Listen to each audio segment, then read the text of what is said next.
तो अगर आज आपने हार मान ली तो इसका मतलब ये है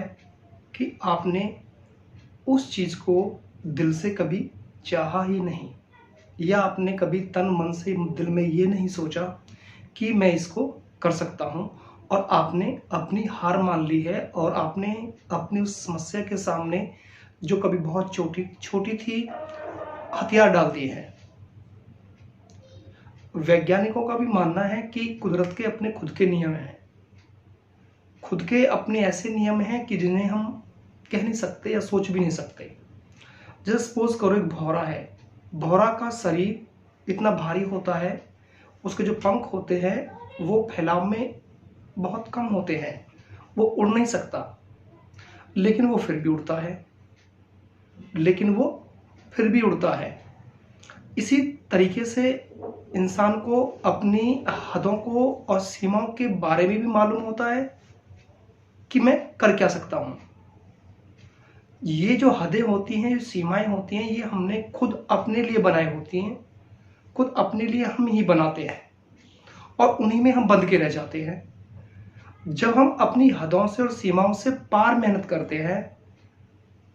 तो हमें कामयाबी हाथ लगती है, और कभी कभी जब हम पीछे मुड़ के देखते हैं तो ये लगता है कि क्या मेरी इतनी हैसियत थी, क्या मेरे अंदर इतनी हदें थी, मेरी इतनी सीमाएं थी कि मैं इतना कुछ कर जाऊंगा। लेकिन जब हम दिल से मेहनत करते हैं, मन से मेहनत करते हैं, सच्ची लगन को आगे रख के अपने डेडिकेशन वे से उसे पूरा करते हैं, तो हर हाल में हम अपनी हदों और सीमाओं को पार करके उन चीज़ों को हासिल कर लेते हैं जो कभी हमने अपनी ज़िंदगी में सोचा भी नहीं है। कुदरत ने नियम ज़रूर बनाए हुए हैं, लेकिन उसका मतलब ये नहीं है कि हम उनको इग्नोर करके अपने जीवन के हथियारों को अपनी समस्याओं के सामने डाल दें।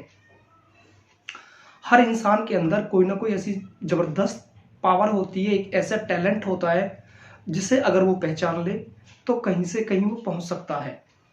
उसका शायद आप अंदाजा भी नहीं लगा सकते कि उसके अंदर क्रिएशन पावर कितनी है, और यही क्रिएशन पावर इंसान को बहुत दूर तक लेकर के जाती है। दोस्तों, इन द लास्ट मैं यही कहना चाहूँगा,